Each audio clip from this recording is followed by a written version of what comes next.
Olá, gente. Hoje nós vamos ver um pouquinho de cinética química, tá? Deixa eu só botar aqui. Cinética, né? Tá aqui, ó. Peraí, deixa eu mostrar aqui no próprio livro. Frente. Cinética química tá depois de propriedades coligativas aqui, ó. Química 2, né? Então nós vamos ver cinética química para depois voltar em propriedades coligativas, tá? E aí depois fechar aqui em equilíbrio químico. Então nós vamos ver cinética parte 1, cinética parte 2 na outra aula. E aí a gente volta em propriedades coligativas e vê equilíbrio químico da química 2, tá bom? Então vamos lá. Primeira coisa que a gente tem que lembrar é o que é cinética, né? Lá da física, o que conceituava a cinética, por exemplo? É a energia, né? Que tem a ver com movimento, não é isso? Então, na química também envolve esse conceito, porém, é relacionado a reações químicas, tá? Então, seria a velocidade, né? A velocidade, porém, de reações químicas. Por que é importante a gente estudar cinética química, por exemplo? Por que existe cinética química, né? Ora, nas indústrias, né, ou em outros processos aí, né, que envolve, por exemplo, economia, nós temos esse estudo como base para que tenhamos a produção maior, né, de determinada substância, de determinado material, ou ainda, por exemplo, na indústria alimentícia, o retardamento de algumas reações químicas, né? Então, a velocidade com que ocorrem determinadas reações na produção alimentícia é importante ser controlada, né? Porque, por exemplo, a degradação de algum alimento tem a ver com velocidade das reações ali também, né? Então, tem substância X, que é produzida por bactérias, por exemplo, e tal, que é interessante que não ocorra nesse tipo de coisa, né? Ou tem ali já, né, a presença de alguma bactéria e eu quero que esse processo ele se faça de forma lenta, então tem como eu controlar. Então, o estudo de cinética ele é bastante importante. Aí, aqui no livro de vocês está dizendo o que é cinética química, né? É a parte da química que estuda a velocidade das reações, né? E os fatores que nelas influem, tá? Então, é isso que vai estudar, né? A velocidade das reações e os fatores que influenciam. Ó, no cotidiano, sabe que existem reações que não gostaríamos de acelerar, torná-las mais rápidas. Né? Que, na verdade, que gostaríamos de acelerar, né? Tornar elas mais rápidas. Formação do petróleo, a gente sabe que, né? É complicado, né? Aqui tem uma frase que eu discordo, né? Não seria maravilhoso se pudéssemos formar petróleo em apenas um dia, ao invés de milhões de anos? A professora, né, que tem aquela questão ambiental, acha que é melhor mesmo milhões de anos. Quem sabe um dia esse negócio acaba e a gente para de poluir tanto. Ah, professora, mas tem tantas outras coisas que é derivado do petróleo. Ah, inventa outra coisa para formar aquilo que precisa. Porque a poluição está grande demais, né? O ser humano está literalmente destruindo o planeta, mas enfim. Então, aqui vem mostrar, né?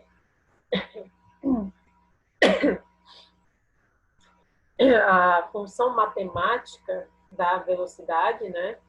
Não é algo que a gente vê muito no ensino médio, né? Mas o livro traz aqui, que é o limite da variação do reagente dividido pelo tempo, ou variação do produto dividido pelo tempo. Mas é isso. Lembra da velocidade da física, né? Pois é. Na física, é a velocidade do objeto, né? Na verdade, o espaço percorrido e tal. dividido pelo tempo. Aqui não é a velocidade, né? É a concentração, perdão. A concentração do reagente dividido pelo tempo. Ou seja, a concentração daquilo que está sendo consumido ou a concentração daquilo, concentração, vamos falar em quantidade, né? Daquilo que está sendo produzido em um determinado espaço de tempo. Então, você calcula a velocidade, tá? Beleza. Fator importante aqui para gente é entender como que ocorrem as reações químicas, tá? Então, a teoria das colisões e do complexo ativado vai nos dizer como que ocorrem as reações químicas. Primeiro ponto, né? Precisa-se ter geometria favorável, orientação espacial apropriada. Deixa eu tentar relacionar. Lembra a enzima? Né? A enzima não tem lá que encaixar proteína, se eu não estiver enganado, assim, na biologia, né? Não tem um encaixe perfeito e etc, etc. Pois é mais ou menos isso. Né? Então, tem que ter geometria favorável para o choque, né? Para a colisão das moléculas para formar um produto. Tem que ter energia suficiente, tá? Então, tem que ter energia suficiente. Elas precisam ser reagente, né, gente? Claro, porque não adianta eu misturar açúcar e água. Se eu misturar açúcar e água, vai ocorrer reação? Não, o açúcar só dissolve na água, ponto. Então, tem que ter essa afinidade reagente aí, tá? Não aqui fala, né? Não é qualquer colisão que gera reação química, tá? A reação, a colisão tem que ser efetiva. Então, para que haja reação, as moléculas vão colidir, né? Chocar, né? Uma na outra, assim, pá, bater uma na outra. Precisa ter geometria favorável e energia suficiente, tá? Um outro fator também que deve influenciar na ocorrência e na velocidade é a frequência das colisões.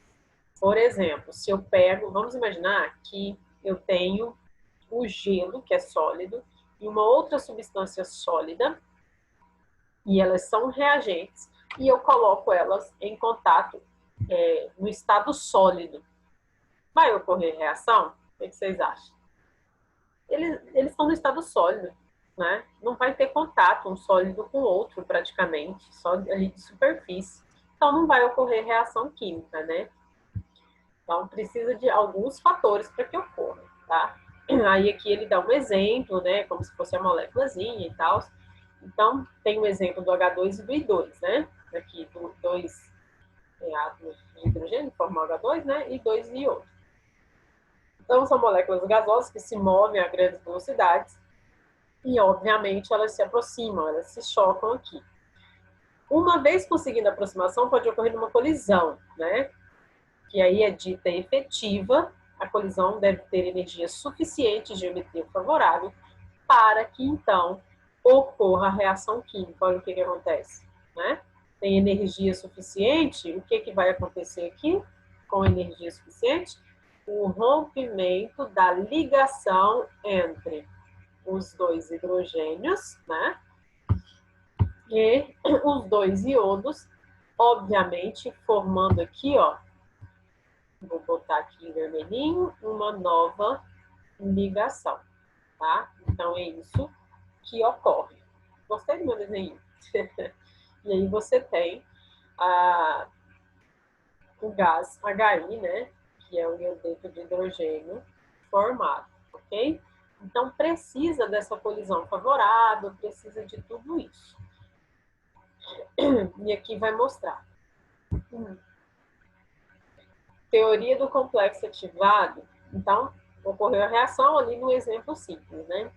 E aí nós temos a teoria do complexo ativado, que é um aperfeiçoamento da teoria das colisões. É só para explicar que, beleza, há o choque, né? Ocorre o choque entre duas moléculas reagentes, com energia suficiente, e aí o que acontece de fato? É o desenho que a gente viu ali, né? Forma o complexo ativado, tá? Então, ó, a molécula H2 é um hidrogênio ligado ao outro e 2 é um iodo ligado ao outro, certo? Quando elas se aproximam, forma esta interação aqui, que está em vermelho agora, né? Que eu coloquei aqui em vermelho. Então, quase ficou perfeito o meu risco. Então, há essa interação entre esses átomos, certo? Só que essa ligação aqui não rompeu ainda, antes de romper. Então, isso aqui é o que eu chamo, né? O que se chama de complexo ativado, ok? Nós aqui adicionar a caixa de texto. Então, a formação desse complexo ativado é na energia suficiente, né? O máximo de energia suficiente, porque precisa, né, de uma energia para alcançar esse complexo ativado. Essa energia nós chamamos de energia de ativação. Olha, o nome é simples de gravar, né? E aí tem um gráficozinho que a gente precisa aprender bem, memorizar bem, tá? Dessa energia de ativação. Então, a energia de ativação é a energia necessária para a formação desse complexo ativado, que é a interação de uma molécula com a outra nos pontos específicos e ainda não se rompeu aqui, né, essa interação. E aí, obviamente, com a energia suficiente, essa ligação aqui, ela é rompida, forma o complexo ativado, só que esse complexo ativado, obviamente, não fica para sempre, né, porque tem que formar o produto, é rompido. E aí aqui mostra, né, esse rompimento e a formação das novas substâncias, ok? Vamos representar isso graficamente, essa reação de forma gráfica. Esse gráfico, ele é muito importante, deixa eu frisar isso. Então, vamos lá. O reagente, vou botar um pontinho vermelho aqui. O reagente, ele tem uma energia X, que é aquela entalpia que a gente já conhece, né? Então, ele está aqui, energia X, H2 mais I2, está ali na movimentação, né? Então, tem energia X. Para que forme o complexo ativado, esses reagentes, eles precisam obter energia, digamos assim, né? Eles precisam de energia para formar esse complexo ativado, que é representado por essa curva aqui, certo? Então, da energia do reagente, que é essa no pontinho vermelho, né? Que forma tudo isso aqui. Vou botar o outro pontinho, que é a mesma coisa, tá? Então, essa energia do reagente até aí o complexo ativado é a energia que nós chamamos energia de ativação.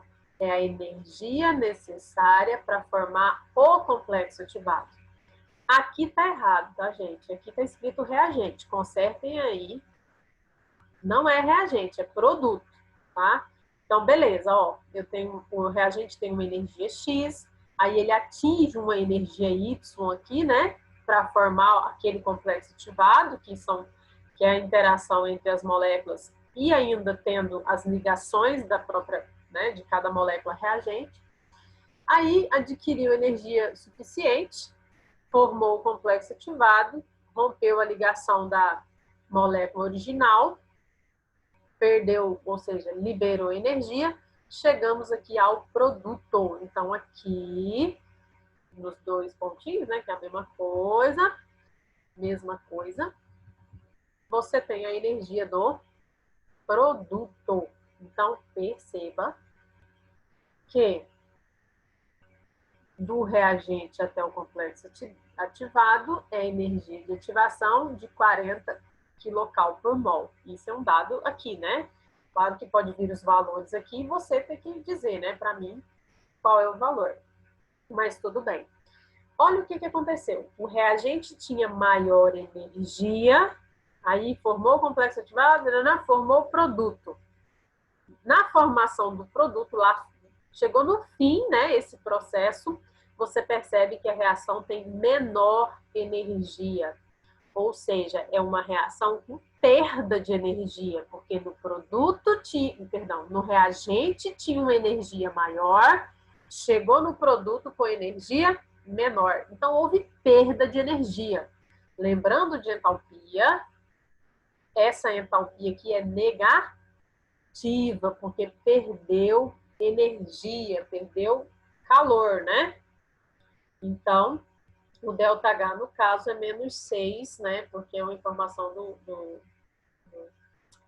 gráfico, né? Ele teria que nos dar a energia aqui no final, a energia aqui, para a gente fazer esse cálculo. E isso pode acontecer em perguntas de vestibular, e Enem, etc.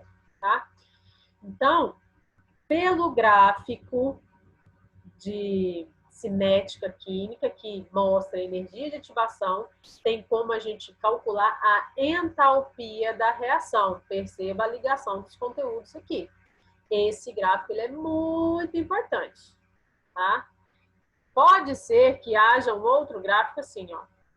Tem aqui a energia do reagente, aí formou o complexo ativado, e o produto chegou aqui, ó, com maior energia que o reagente, né? Então, aqui o produto tem maior energia que o reagente. Deixa eu mudar de cor, só para que nós possamos enxergar um negocinho aqui. Ai, mudei tudo. Oh, meu Deus. Não é esse o objetivo. Ah, já sei, tem que trocar de caneta. Não sei mais como faz. Eu conseguia, mas enfim. Então, não vou mostrar. Vou mostrar. Vou riscar aqui de novo. Ó, aqui é o produto e aqui embaixo é o reagente.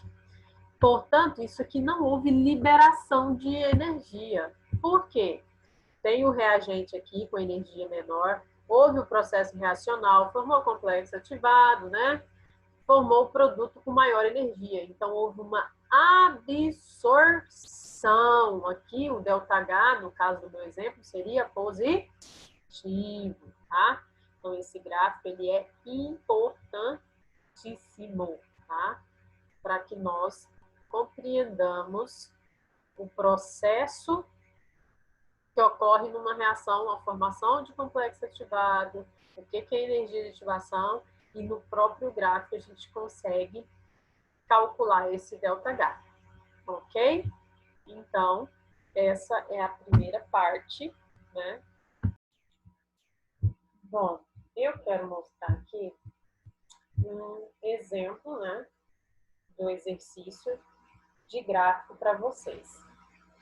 Na página 107, tem essa atividade aqui, que é o exercício 4. Aí fala, né? O gráfico a seguir representa a variação de energia potencial, tá aqui, né, na reação química. Com relação a este gráfico e a reação anterior, a afirmativa falsa é... Bom, aqui vai falar do energia de ativação, né, em relação ao ΔH. Então, eu vou observar no gráfico qual é a quantidade de energia de ativação. Então, eu preciso saber da onde até onde vai essa energia de ativação, né? Vou riscar aqui no gráfico para vocês.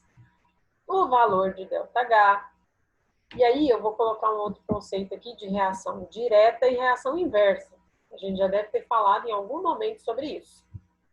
Mas vamos lá. Reação direta é o que está mostrando aqui. Ó. Reação direta é do reagente para o produto. Aí você tem no meio aqui essa seta dupla. Significa que o produto pode novamente formar esses dois reagentes aqui. Então, a direta é do reagente para o produto, a setinha de cima. A inversa é do produto formando novamente reagentes, ou seja, a setinha de baixo, ok? Então, vamos lá. Vamos analisar o que é cada coisa, depois a gente analisa as alternativas.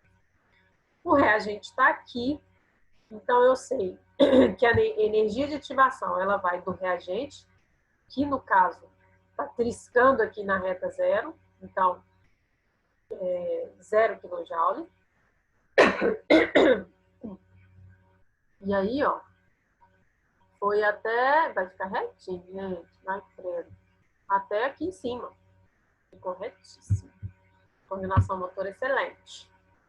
Então, veio aqui em cima. Daqui, eu deveria, teoricamente, traçar uma reta. Vai. Desceu. Voltou, teoricamente. E chegou ali. Né? Mais ou menos ali. Tá? Então, quando vocês estiverem para a prova, faça um traço de verdade aí, porque a professora foi longe. Mas, tá entre 100 e 150, mais próximo de 150, então vamos colocar assim uns 140, sei lá, né? Colocou de 10 em 10, então 140 por aí. Só que aqui tá falando de 135, então pode ser também, né? Só que eu não gosto de trabalhar com esses gráficos que não me dá exatamente a coisa, o valor exato. Porque você tem que ficar supondo. Mas aí você olha para as alternativas e dali dá para você eliminar, né? Também tem isso. Beleza, então a energia de ativação é daqui a aqui. Né? Vai de 0 a 100 e alguma coisa. A entalpia, como a gente acabou de ver no gráfico lá em cima, ela é só a energia inicial menos a energia final, né? Porque não interessa o percurso aqui. Então, o ΔH só interessa a energia do reagente até o produto, ou para cima ou para baixo, é até o produto, que deve ser mais ou menos aqui. Né? Amém, Senhor, que quase... Não, eu ia falar quase que correto, né, gente? Ou não. Mas tudo bem. Vocês, por favor, me perdoem aí. Então, vai mais ou menos aqui, ó, entre 250 e 200. Então, de 0 a menos 200 e... Vamos colocar 210 aqui, quase 220. Bom, aqui tem 225, então vamos acreditar, né, que seja 225 aqui, tá bom? Então, mas 225 é metade, né? Aqui não tá na metade, mas vamos acreditar. Então, o que eu posso inferir? Que o ΔH aqui, já que a energia do produto ela é menor, esse ΔH está liberando, essa reação, perdão, está liberando calor. Então, este ΔH, ele é negativo, ou seja, é uma reação, ó, negativa, isso aqui é meu negativo. É uma reação que está liberando calor, ok? ΔH está liberando calor. Perceba, esse gráfico é da reação direta. Então, a reação direta está liberando calor. A reação inversa, que é o processo contrário, né? Que eu já expliquei, ela é positiva. Já que a direta é negativa, o contrário é positivo. Então, é como se esse fosse o reagente, aí vem, chega aqui no produto com energia maior. Então, ela é positiva. Agora, vamos para as alternativas, né? Ó, a energia de ativação para a reação direta é cerca de 135 kJ. Então, daqui, reação direta, é o normal, tá? Daqui até aqui, vamos imaginar que dá realmente 135, né? Beleza, então está correto. Lembrando que o exercício aqui é a falsa, tá, gente? Ó, ficou retinho o traço, que bonito. A B, a reação inversa é endotérmica. A direta nós não concluímos, né, pelo gráfico, que ela é negativa. Então, a inversa realmente é... Negativa é exo, né? Ser negativo significa ser exo. Olha que exo mais lindo. Então, a inversa é, de fato, endotérmica. Está correto. Um valor absoluto, perdão, em valor absoluto, né? Ou seja, não interessa o sinal, o ΔH da reação direta é cerca de 225. Então, vamos acreditar, né? Tá mais ou menos aqui, assim, 225. Mas, para mim, 225 teria que ser a metade. Mas vamos analisar as outras.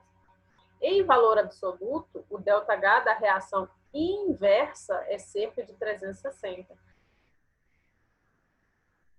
Ah, tá. É de 0 a 225, beleza. 360, não tem nem 360 aqui, né? Porque o cálculo é de 0 aqui, ó, até aqui. E isso nunca vai dar 360, porque aqui já está 250, assim, só para a gente entender, né? Então, não dá. O ΔH da reação direta é negativo, sim, né? Então, de fato, a errada, que não tem lógica nenhuma, é essa aqui. Mas por que, professora, que, tipo assim, por que alguém poderia dizer que isso aqui é verdade, né? Porque os exercícios, eles têm lógica, né? É daqui a aqui, né, gente? Ó, é mais ou menos daqui a aqui, eu imagino, né? Você fazendo esse cálculo. Então, a pessoa poderia pegar algum ponto aqui e tal, achar, sei lá, que é da energia de ativação até aqui. Então, assim, tem umas coisas que a gente precisa observar. O ΔH é só considerando reagente e produto. Somente, ok, gente? Bom, eu espero que vocês tenham compreendido, né? Qualquer coisa, assistam o vídeo mais de uma vez, tá bom? Façam estes exercícios, vocês estão tendo, como é que fala? Aula extra, né? Para reforçar esses conceitos, tá? Pode tirar dúvida, chama a professora, tira dúvida, ok? Mas estuda. Aí na próxima aula nós vamos ver o restante de cinética, né? Quais são os fatores que influenciam a velocidade dessas reações, tá? Influência de catalisador e etc. Temperatura e tal. Isso aí a gente vê isso aí, ok? Muito obrigada. Qualquer dúvida, estamos à disposição, tá?